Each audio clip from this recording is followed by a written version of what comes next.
स्वागत है आपके अपने यूट्यूब चैनल जॉब ज्ञान एकेडमी में। और आज का क्लास हम लोग करेंगे ह्यूमन ब्लड यानी मानव रक्त से संबंधित static GK previous years exam में जो क्वेश्चन पूछे गए हैं वो आज के वीडियो के माध्यम से आप लोग जानेंगे। तो अभी तक मेरे चैनल को सब्सक्राइब नहीं किए हैं तो प्लीज़ चैनल को सब्सक्राइब कर लीजिए। इस चैनल के माध्यम से आपको अलग अलग यानी विभिन्न प्रकार के एग्ज़ाम का क्वेश्चन इस पर कराया जाएगा। जीके एंड जीएस का किसका कराया जाएगा? जीके एंड आपको जीएस का कराया जाएगा। प्रैक्टिस सेट भी अभी फ़िलहाल चल रहा है, ग्रुप डी एनटीपीसी का प्रैक्टिस सेट चल रहा है। तो आप लोग नहीं देखें तो प्लेलिस्ट में देख सकते हैं और इसका पीडीएफ भी प्रत्येक दिन डाला जाता है। टेलीग्राम का लिंक नीचे डिस्क्रिप्शन बॉक्स में दिया हुआ है या जॉब ज्ञान एकेडमी के नाम से भी बना हुआ है। तो चलिए क्वेश्चन को स्टार्ट करते हैं। इससे पहले मैं आप लोग को दिखा दूं कि मैंने कुछ न्यूमेरिकल ऑब्जेक्टिव क्वेश्चन भी मैंने लेकर आया है। देखिए प्रीवियस ईयर्स क्वेश्चन है, ग्रुप डी का क्वेश्चन है, 2022 में क्वेश्चन पूछा गया। तो इससे पहले हम लोग कुछ इसके बारे में जान ले। सबसे पहले कुछ मूल पॉइंट क्या है, जब रक्त पढ़िएगा तो दिमाग में जवाब आएगा कि रक्त के अध्ययन को कहते क्या हैं। तो रक्त के अध्ययन को हम लोग कहते हैं हेमेटोलॉजी कहते हैं। क्या कहते हैं? हेमेटोलॉजी कहते हैं। दूसरा क्वेश्चन आएगा आपको कि रक्त समूह का खोज किसने किया? रक्त समूह का खोज किसने किया? मैं इसे थोड़ा सा जूम कर लेता हूँ ताकि परफेक्ट नज़र आ पाए। दूसरा प्रश्न में आएगा कि रक्त समूह का खोज किस नामक वैज्ञानिक ने किया? तो लैंड स्टीनर नामक वैज्ञानिक ने किया। किसने किया? लैंड स्टीनर नामक वैज्ञानिक ने किया। तीसरा है कि रक्त परिसंचरण का खोज किसने किया? तो रक्त परिसंचरण का खोज विलियम हार्वे ने किए। किसने किए? विलियम हार्वे ने किए। और वयस्क मनुष्य में पूछा जाए कि रक्त का निर्माण कहाँ होता है, तो वयस्क मनुष्य में रक्त का निर्माण अस्थिमज्जा में होता है। तो दोस्तों बहुत ही मज़ेदार है आज का ये टॉपिक। जितना हो सके आप लोग वीडियो को शेयर कीजिए और जॉब ज्ञान एकेडमी परिवार को बढ़ाइए। इसके पहले एक यूजीसी ADA 2.0 चैनल बना हुआ था, उस पर कुछ टेक्निकल इशू आने के वजह से जॉब ज्ञान एकेडमी बनाया गया है। तो इस चैनल को आप लोग फॉलो कर लीजिए, इसी के माध्यम से आप लोग वीडियो देखिएगा। कुछ नोट पॉइंट भी है, कह रहा है कि रक्त के संयोजी उत्तक इसका मान 7.4 होता है। यानी संयोजी उत्तक का मान कितना होता है? 7.4 होता है। और रक्त क्षारीय होता है। क्या होता है? रक्त एक क्षारीय होता है। अब यहाँ देख लीजिए कुछ आपको दिखाए गए हैं। रुधिर यानी ब्लड है और ये दो भागों में बटा है, प्लाज्मा और ब्लड कोर्पेकल्स यानी रुधिराणु कह सकते हैं। और रुधिराणु जो है से यहाँ पर देखिए दो भागों में बटा है, 3 भागों में बट गया है। WBC यानी ल्यूकोसाइट, थ्रोम्बोसाइट और एरिथ्रोसाइट। चलिए इसके बारे में हम लोग जानते हैं नीचे विस्तार से। अब यहाँ पर कह रहा है रक्त प्लाज्मा के बारे में कुछ जानेंगे कि रक्त का लगभग कितना प्रतिशत भाग प्लाज्मा होता है? तो 60% भाग रक्त का प्लाज्मा होता है। नेक्स्ट है इसमें कि इसका भाग 90% यानी इसमें 90% जल होता है रक्त प्लाज्मा में और 10% भाग में प्रोटीन तथा कार्बोहाइड्रेट होते हैं। नेक्स्ट आपको मूल पॉइंट आ जाएगा कि प्लाज्मा में पाए जाने वाले प्रोटीन फाइब्रिनोजेन तथा प्रोथ्रोम्बिन होता है। यानी क्वेश्चन पूछा जाएगा कि प्लाज्मा में पाए जाने वाले प्रोटीन का नाम बताइए, तो वहाँ पर आएगा फाइब्रिनोजेन तथा प्रोथ्रोम्बिन, 2 को आएगा। तो इसे आप लोग टिक आउट कर लीजिएगा। वीडियो अगर आपको पसंद आ रहा है, कंटेंट पसंद आ रहा है तो बिल्कुल एक लाइक कीजिएगा, लाइक से हमें सपोर्ट मिलता है। चलिए नेक्स्ट मूल पॉइंट क्या कर रहा है कि यह दोनों प्रोटीन रक्त को थाका बनाने या जमाने में मदद करता है। अब क्वेश्चन यहाँ से पूछा जाए कि रक्त को थाका बनाने में कौन से प्रोटीन यानी मदद करते हैं, तो फाइब्रिनोजेन और प्रोथ्रोम्बिन कहेंगे हम लोग।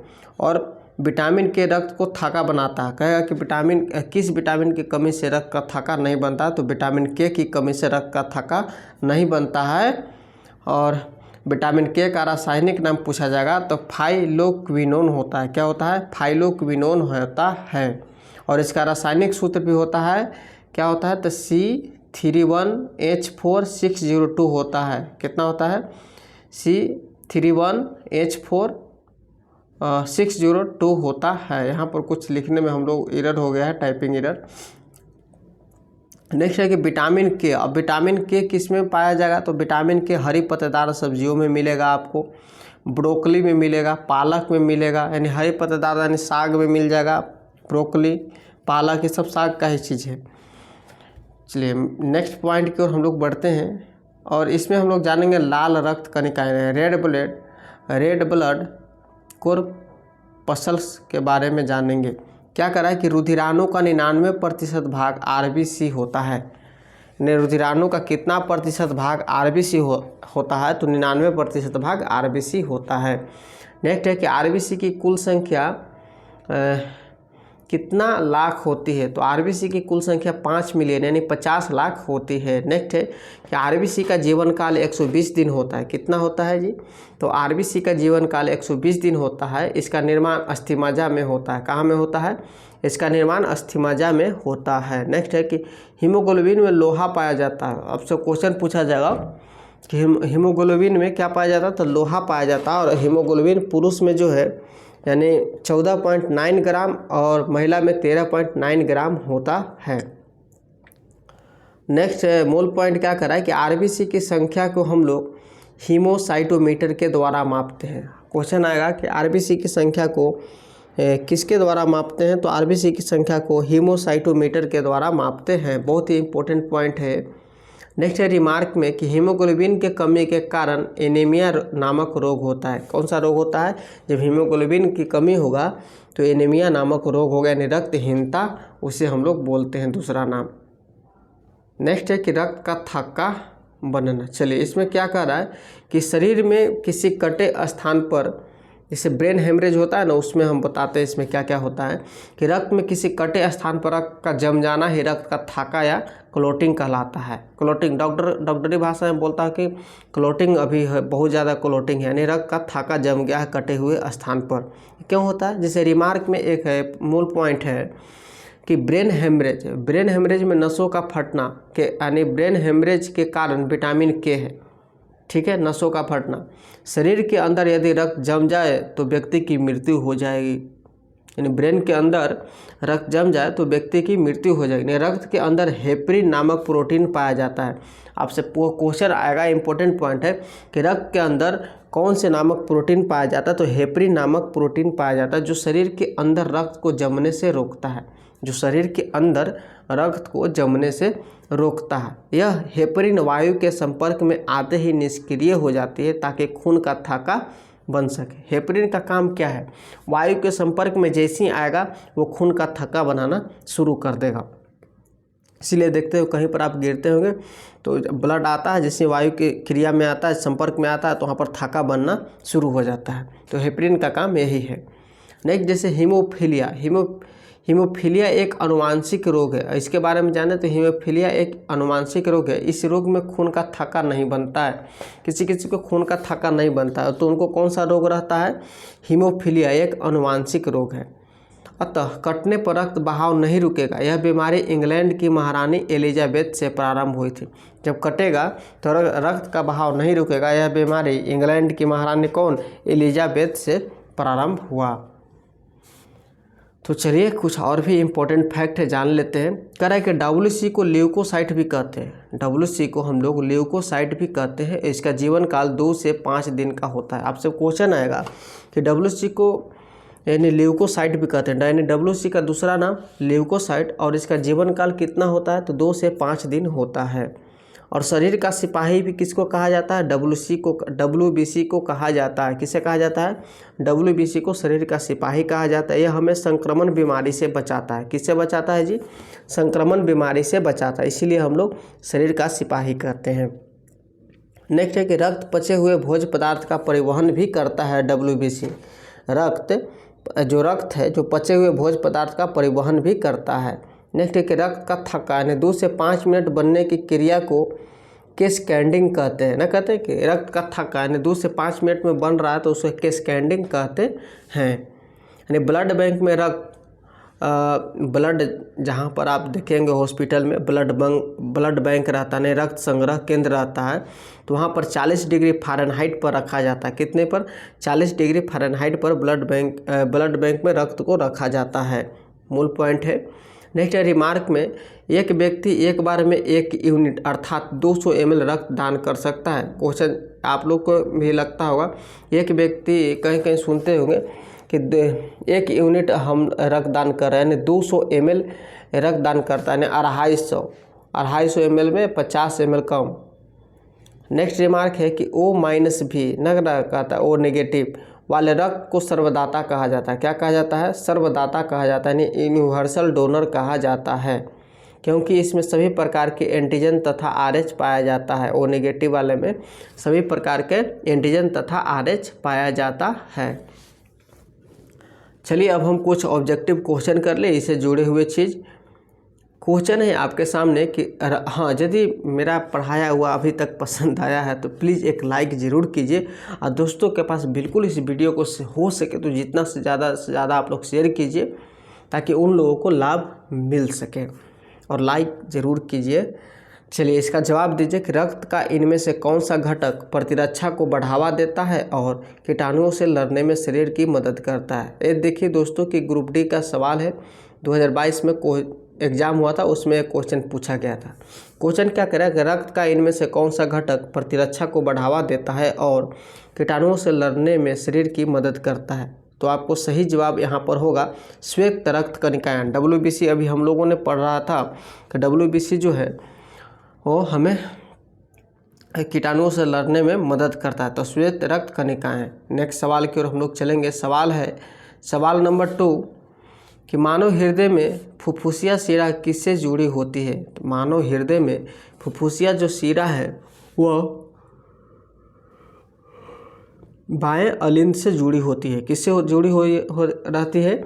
बाएं अलिंद से जुड़ी हुई रहती है। तो साथियों नेक्स्ट नंबर सवाल की ओर हम लोग बढ़ते हैं। सवाल नंबर है 3 कि मनुष्यों में सामान्य प्रंकुचन या अनुशीतलन दाब कितना होता है। देखिए एक क्वेश्चन पूछा जाएगा, मनुष्यों में टेम्परेचर चाहे दाब ये सब अलग अलग घुमाकर क्वेश्चन पूछा जाता है। प्रंकुचन या अनुशीतलन दाब पूछ रहा है ग्रुप डी का। देखिए कितना घुमाकर पूछा गया है।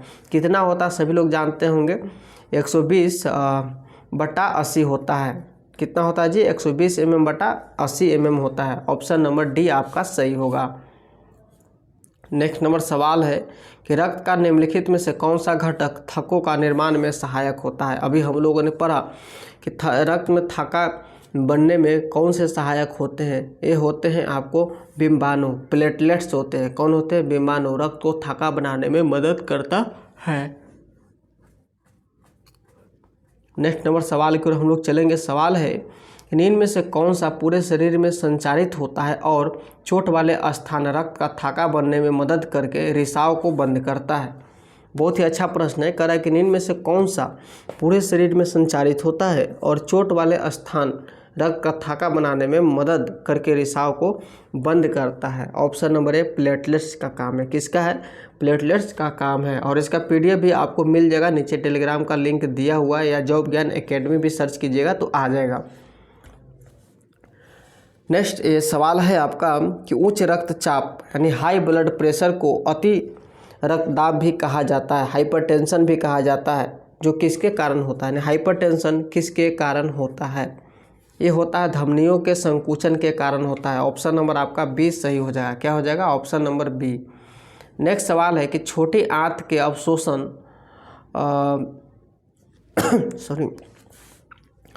छोटी आंत के अवशोषण क्षेत्र में बढ़े हुए अंगुलीनुमा प्रवर्ध क्या कहलाते हैं? कह रहे कि छोटी आंत के अवशोषण क्षेत्र में बढ़े हुए अंगुलीनुमा प्रवर्ध क्या कहलाते हैं? तो ऑप्शन नंबर डी हो जाएगा, अंकुर कहलाते हैं। क्या कहलाते हैं? अंकुर कहलाते हैं। ये भी ग्रुप डी का सवाल है। जो विद्यार्थी भरे हैं ग्रुप डी का तो लग जाइए। इंपॉर्टेंट भी स्टैटिक जी के अलग अलग टॉपिक वाइज हम लोग कराएंगे, यानी टाइप वाइज भी कराया जाएगा, टॉपिक वाइज भी कराया जाएगा। सवाल क्या करें कि मानव रक्त के निर्माण के लिए इनमें से किसकी आवश्यकता होती है? मानव रक्त के निर्माण के लिए इनमें से किसकी आवश्यकता होती है? तो ऑप्शन नंबर सी लौह आयरन की आवश्यकता होती है। और इसमें कुछ मूल पॉइंट भी है कि रक्त में प्लाज्मा और रक्त कणिकाएँ होती है। प्लाज्मा हल्के पीले रंग का द्रव होता है जिसमें लगभग 92% जल, 8% प्रोटीन, लवण तथा अन्य दूसरे पदार्थ होते हैं। बस आप लोग वीडियो को कम से कम एक बार लाइक करके शेयर फटाफट से कर दीजिए और क्लास को देखते रहें। क्वेश्चन क्या कह रहा है कि श्वसन वर्णक हीमोग्लोबिन इनमें से किसमें मौजूद होता है। श्वसन वर्णक हीमोग्लोबिन इनमें से किसमें मौजूद होता है, तो लाल रक्त कणिकाओं में मौजूद होता है। ऑप्शन नंबर आपका ए सही हो जाएगा। मानव श्वसन वर्णक हीमोग्लोबिन है, लाल रंग का आयरन युक्त वर्णक है, यानी युक्त लिखा गया यहाँ पर युक्त होगा। लाल रंग का आयरन युक्त वर्णक है जो लाल रुधिर कणिकाओं में मौजूद होता है। नेक्स्ट नंबर सवाल की ओर हम लोग बढ़ेंगे। सवाल है कि रक्त अस्कंदन किसकी मदद से होता है। रक्त का अस्कंदन किसकी मदद से होता है, तो ऑप्शन नंबर यहाँ पर सी हो जाएगा। प्लेटलेट कणिकाओं के कारण होता है। किससे होता है, प्लेटलेट कणिकाओं से होता है। नेक्स्ट नंबर सवाल है 11 नंबर कि रक्तचाप मापने के लिए इनमें से किस यंत्र का प्रयोग किया जाता है। रक्तचाप मापने के लिए हम लोग स्फिग्मोमैनोमीटर का प्रयोग करते हैं। किसको करते हैं जी, स्फिग्मोमैनोमीटर का प्रयोग करते हैं। डॉक्टर के पास देखने को आप लोग को आसानी से मिल जाएगा। नेक्स्ट सवाल है कि हृदय की धड़कन का पता लगाने में निम्न में से कौन सा यंत्र सहायक होता है। हृदय का धड़कन का पता लगाने में यंत्र का नाम है स्टेथोस्कोप। देखते होंगे कभी कभी बीपी चेक कराने जाते होंगे तो डॉक्टर साहब दोनों कान में लगाकर इसे भी वहाँ पर चेक करते हैं, तो नस की आवाज़ें देखते हैं यानी कितना धड़कन आपका चल रहा है। और इसका आविष्कार जिसका आविष्कार किसने किए थे, रेने लेनक ने 1816 ईस्वी में किया था, यानी स्टेथोस्कोप का। स्पाइरोमीटर क्या है जी, स्पाइरोमीटर इसमें आपको दिख रहा होगा, ये मानव फेफड़े की श्वसन दर को मापता है। नेक्स्ट नंबर सवाल है कि निम्नलिखित में से किस वर्णक में ऑक्सीजन के लिए उच्च बंधुता होती है। तो ऑक्सीजन के लिए उच्च बंधुता ये आपको हीमोग्लोबिन में होती है। किस में होती है, हीमोग्लोबिन में होती है। नेक्स्ट सवाल है निम्नलिखित में से किस रक्त समूह को सर्वदाता कहा जाता है। निम्नलिखित में से किस रक्त समूह को सर्वदाता कहा जाता है। ऑप्शन नंबर सी ओ को कहा जाता है। ओ रक्त समूह को सार्वभौमिक दाता तथा ए बी रक्त समूह को सार्वभौमिक ग्राही कहा जाता है। रुधिर वर्ग की खोज कार्ल लैंडस्टीनर ने की थी। यानी क्वेश्चन आया कि रुधिर वर्ग की खोज किसने की थी, तो कार्ल लैंडस्टीनर ने की थी। रुधिर परिसंचरण की खोज विलियम हार्वे द्वारा किया गया था। नेक्स्ट सवाल है निम्न में से कौन सा रक्त प्लाज्मा के समरूप होता है लेकिन यह रंगहीन होता है और इसमें कम प्रोटीन होता है। दोस्तों ये तो कट गया, इसे ओपन कर रहा हूँ। कहाँ चला गया ये, कितना नंबर हम लोग क्वेश्चन पढ़ रहे थे, चलिए 15 नंबर ही क्वेश्चन हम लोग कर लेते हैं। क्वेश्चन कर रहा है कि निम्न में से कौन सा रक्त प्लाज्मा के समरूप होता है लेकिन यह रंगहीन होता है और इसमें कम प्रोटीन होता है। तो इसका सही जवाब हो जाएगा ऑप्शन नंबर डी, लसिका। क्या हो जाता है, लसिका। बस आप लोग फटाफट से वीडियो को लाइक कर दीजिए, आनंद जरूर आ रहा होगा। नेक्स्ट नंबर क्वेश्चन क्या है कि स्पंदन गतियाँ, अभी हम आप लोगों ने 2-4 क्वेश्चन पहले भी किया कि स्पंदन गतियाँ जिन्हें नाड़ी स्पंद यानी नब्ज कहा जाता है क्यों महसूस होती है, यानी क्यों महसूस होती है। तो 16 नंबर सवाल का हो जाएगा आंसर ऑप्शन नंबर डी, धमनियों में प्रवाहित रक्त के कारण होता है। किसके कारण होता है, धमनियों में प्रवाहित रक्त के कारण होता है। नेक्स्ट नंबर सवाल की ओर हम लोग चलेंगे। सवाल क्या कर रहा है कि निम्न में से किन प्राणियों में प्रत्येक चक्र के दौरान रक्त 2 बार हृदय से होकर गुजरता है। कह रहा है कि निम्न में से किन प्राणियों में प्रत्येक चक्र के दौरान रक्त 2 बार हृदय से होकर गुजरता है। तो ऑप्शन नंबर हो जाएगा डी, स्तनधारी, पक्षी और सरीसृप वर्ग। क्या हो जाता है, स्तनधारी, पक्षी और सरीसृप वर्ग होता है। नेक्स्ट सवाल है कि इनमें से कौन सा आंत पचे हुए अवशोषित वसा का परिवहन करता है। इनमें से कौन सा आंत पचे हुए और अवशोषित वसा का परिवहन करता है। तो ऑप्शन नंबर सी, लसिका करता है। वसा आंत से काइलोमाइक्रोन के रूप में अवशोषित होता है। वसा आंत से काइलोमाइक्रोन के रूप में अवशोषित होता है। नेक्स्ट नंबर सवाल है मानव शरीर में श्वसन वर्णक कहाँ पाया जाता है। मानव शरीर में श्वसन वर्णक लाल रक्त कणिकाओं में पाया जाता है। कहाँ पाया जाता है, लाल रक्त कणिकाओं में पाया जाता है। नेक्स्ट नंबर सवाल है मानव रक्त का तरल भाग जिसे रिक्त स्थान कहा जाता है जल, लवण और प्रोटीन से बना होता है। बहुत ही अच्छा प्रश्न एंड इम्पोर्टेंट और VVI NTPC स्टेज 2 यानी मेंस का सवाल है। क्वेश्चन क्या कर रहा है कि मानव रक्त का तरल भाग जिसे हम लोग प्लाज्मा कहते हैं, जो जल, लवण और प्रोटीन से बना होता है। ऑप्शन नंबर बी आपका सही हो जाएगा। ये आपको आंसर की भी मैंने दे दिया। जब आप इसको बनाइएगा ऑब्जेक्टिव क्वेश्चन को तो आपको सहारा मिलेगा, सेट भी हो जाएगा। तो मिलेंगे नेक्स्ट वीडियो में। अच्छा लगा हो तो एक लाइक कीजिए, दोस्तों के पास शेयर कीजिए, और अभी तक मेरे चैनल को सब्सक्राइब नहीं किया तो प्लीज़ चैनल को सब्सक्राइब कर लीजिए और साथ में बेल आइकन बटन को भी दबा लीजिए। इससे हो गया क्या कि आपको हर वीडियो का नोटिफिकेशन मिलेगा। तो चलिए मिलते हैं नेक्स्ट वीडियो में। Best of luck.